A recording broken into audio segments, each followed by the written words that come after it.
Okay, I need everyone to stop because the most powerful man in the world is currently lighting the dollar on fire and he doesn't know it. Or maybe he does. Maybe this is 5D chess and Trump is the most brilliant strategist since Sun Tzu. Or maybe, and stay with me, he's George W. Bush in orange clown paint, a puppet running plays handed to him by Larry Fink on a sticky note. I don't know, you don't know, the pundits on CNBC pretending they know? They don't know either. Okay, here we go. Here's the part that actually matters. Oh my goodness, would you look at that? It literally doesn't matter. It doesn't matter. Because both paths, genius or puppet, lead to the same destination. And that destination is 1 million Bitcoin treasury, a revalued gold balance sheet, and a dollar system being burned at the stake in front of a live studio audience. Welcome back, I'm Rustin, and today we're going to walk through 3 pieces of evidence that the United States government, intentionally or not, just put Bitcoin on the launch pad. Let's get into it. Sunday. The administration is pushing for global crypto dominance in the US. Darren Botello is with us. He's on Capitol Hill, actually. In plain English, how are they going to do it, Darren?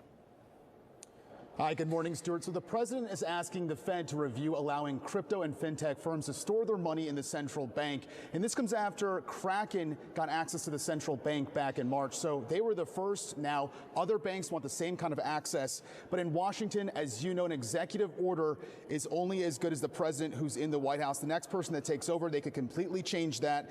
That's why in a Fox Business exclusive, Congressman Nick Begich is introducing a bill, he says, to lock in Trump's plan and officially establish a strategic Bitcoin reserve.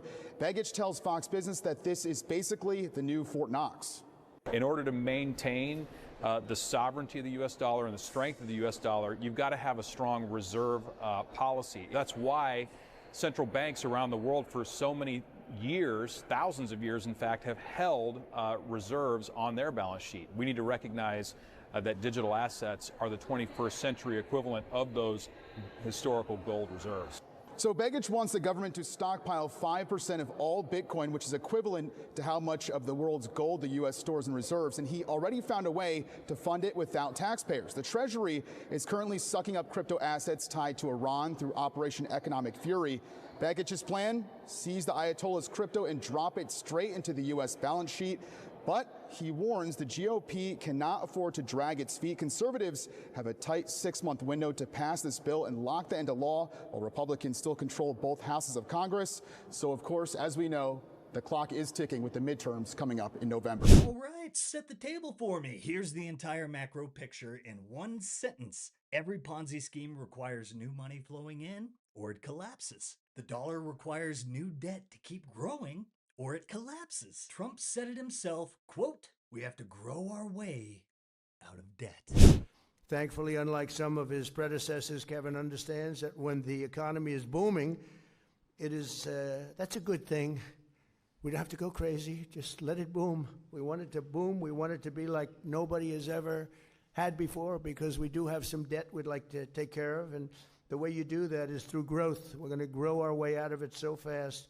And Kevin's somebody, and I feel strongly also, we don't want to see it stifled. We want to stop inflation, but we don't want to stop greatness.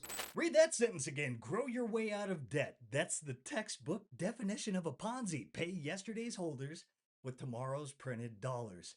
He's not hiding it. He's announcing it. So now we have 2 possibilities. Possibility 1, Trump knows the Ponzi is terminal. And he is quietly accumulating the asset that benefits the most when the Ponzi unwinds. That's the 5D chess version. Really bullish for Bitcoin. Possibility 2, he has no idea. He's just a vessel. The system plugged him in, gave him guidance. And now he's dropping bombs, engineering a global energy crunch, and running the largest deficit in human history, while Lindsey Graham, Mark Levin, and Larry Fink whispers in his ear. That is the puppet version. And here's the wild part. That's even more bullish for Bitcoin, because full faith and credit in this system is being burned at the stake by a guy who doesn't even know which match he may have just lit. Genius, puppet, either way, Bitcoin wins. Let me show you the receipts. Receipt 1. 8 days ago on May 21st, a bipartisan group of 16 U.S. lawmakers introduced something called the American Reserve Modernization Act, ARMA, sponsored by Representative Nick Begich. You should know that name by now. He's the same guy whose SBR bill picked up 21 co-sponsors last episode, and he's not stopping. Here's what ARMA does. It would direct the U.S. Treasury to acquire 1 million Bitcoin over 5 years, codified, 20-year hold, strategic reserve status. And here's the part that no one on cable is explaining correctly. The bill is funded by revaluing the U.S. gold reserves. Right now, the Treasury holds 8,133 tons of gold, allegedly on the official books. That gold is valued at $42 an ounce, 42. That number has not been updated since Tricky Dick Nixon. I'm not a crook. Today's gold price, $4,545 an ounce as of this morning. That gap between the $42 book value and the $4,485 market value is approximately a $700 billion unrealized buffer sitting on the U.S. balance sheet, doing nothing, just sitting there. And ARMA says unlock it, use it to buy Bitcoin, no new taxes, no new debt. Just acknowledge what is already true on the market. Let me say it the way it should be said. The U.S. government is about to use gold, the asset that backed the dollar for 100 years, to buy Bitcoin, the asset that will back it the next 100. Receipt number 2, the Clarity Act. While ARMA is being debated on one side of the Capitol, the Clarity Act is moving on the other side. This is the market structure bill that codifies Bitcoin and other digital assets as commodities under the CFTC, not securities under the SEC.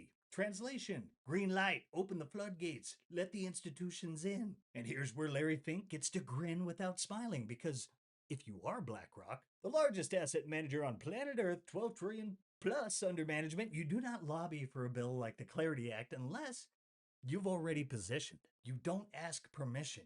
You ask for legal cover after the trade is on, which means everything Fink has been saying on stage about Bitcoin going to 750K, that's not a prediction. That's a price target on a position he already holds. Now, if Fink wants war, he gets war. If Fink wants to raid your 401k to fund AI data centers, he raids your 401k to fund AI data centers. And if Fink wants the U.S. Treasury to buy 1 million Bitcoin so his ETF has a sovereign price floor underneath it, guess what just got introduced? Trump is the megaphone. Fink writes the speech. The Clarity Act is the legal scaffolding. ARMA is the buy order. You're just watching the trade execute in slow motion, 4K, Ultra HD, which can be scary. Quick pause before we bring it home today, because if any of what I just said landed, I need you to do one thing. This week, self-custody is not an option anymore. It's the whole point. If the U.S. government is about to put 1 million Bitcoin into a strategic reserve, and they will custody that Bitcoin themselves, you understand that, right? Then you and I need to do the same thing. Not an exchange, not an ETF, not in a wrapper. Your keys, your coins, your sovereignty. Our friends at the Bitcoin Way do this for a living. Hardware wallet, your own node, full on-chain verification. They walk you through every step until you mastered it. Plus, privacy phones, Plan B residency, the whole sovereignty stack. Schedule your free 30-minute consultation today by scanning that QR on screen or click the link in the description. Do it today, not next week, today. Receipt number 3. The macro environment Trump is creating, whether on purpose or by accident, is the most bullish Bitcoin environment in history. Let me list the receipts inside the receipt. 1. He already has and is on pace to add more to the national debt than any president ever. 2. He's dropping bombs in regions that price oil in dollars, which destabilizes the petrodollar system that has held the dollar together since Kissinger in 1974. 3. His tariff regime is engineering a global food and energy squeeze. Inflation isn't coming. Inflation is wearing a suit and sitting in your kitchen. Now look, you can call this 5D chess, you can call it the inverse Midas touch, you can call it a guy in orange clown paint dropping bombs on a map his advisors handed him. I genuinely do not care which one it is, because every single one of these 3 points, the same direction, up and to the right on a Bitcoin chart. What do you think, Tim? What is the greatest scam of our time? It's the greatest con in history. By the way, it's the greatest con in history. I mean, truly. It's the greatest, and I don't say great in like a good way.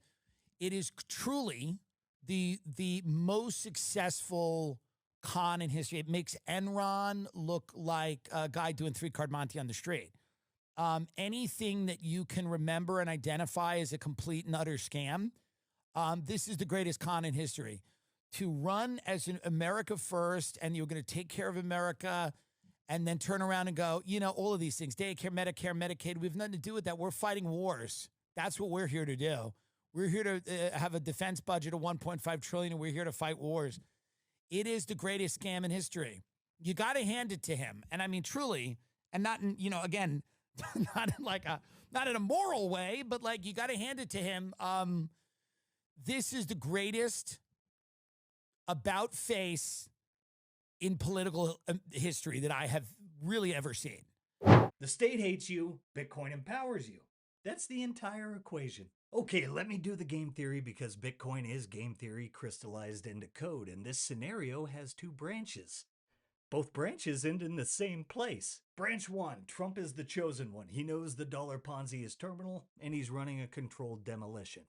ARMA, Clarity Act, SBR. These are coordinated plays to transition the US from a dollar-backed reserve currency to a Bitcoin-backed reserve currency before China beats us to it. In this branch, Bitcoin is the new oil. The US front runs every other nation. Bitcoin goes to $1 million because the US Treasury is the marginal buyer. Branch 2, Trump is the puppet. He doesn't know what he's signing. Fink, the Treasury, the establishment, they're using him as a sock puppet. To print. To deficit spend. To inflate the debt away. In this branch, the dollar still dies. It's just a little messier. And Bitcoin still wins. And probably harder. Because when faith in the dollar evaporates, capital flees to the asset that cannot be debased, or freezed, or frozen.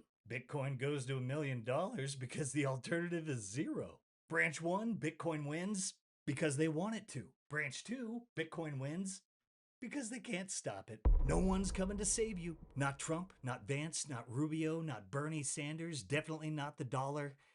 And you shouldn't be mad about that. You should feel relieved. Because the only person who has ever been able to save you was you and the big guy. With proof of work, a hardware wallet, a seed phrase, and the discipline to stack. And here's the dirty secret about every other Bitcoin-backed lender. They're lending your collateral out. They're rehypothecating it. They're playing the same fractional reserve game the banks play with your Bitcoin. And when the music stops, your stack is gone. Ledn doesn't do that. Their custodied loan product means your Bitcoin sits in cold storage.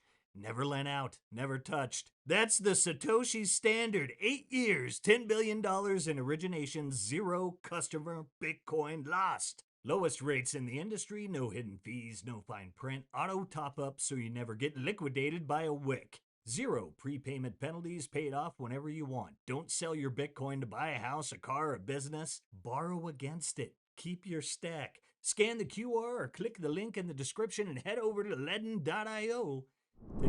The state hates you. Bitcoin empowers you. That's the whole pitch. Demonstrated in real time in front of you by the most powerful man in the world who, hilariously, may not even know it's happening. When the cage closes and the grid goes down and look around, it's not a question of like if anymore. How are you broadcasting your transactions? How are you reaching the network? SAT123 is the answer. Satellite Bitcoin gear, off-grid kits, sovereign communications, the hardware that keeps you connected to the network when the network they control goes down. Built by Bitcoiners for Bitcoiners. Use code SIMPLY to get you 15% off at the checkout at SAT123. Link in the description. Scan the QR. Don't be the guy who self-custodies and can't transact. If you got something out of this today, pay the like toll. Subscribe. Give us a pamp. Share this with a friend in your life who still thinks Trump is going to save the dollar. He's not. He's an accelerator. I'm Rustin. The yield on Bitcoin is freedom. Love you guys. Catch you next time. Peace. If you prefer to go down with the ship, you.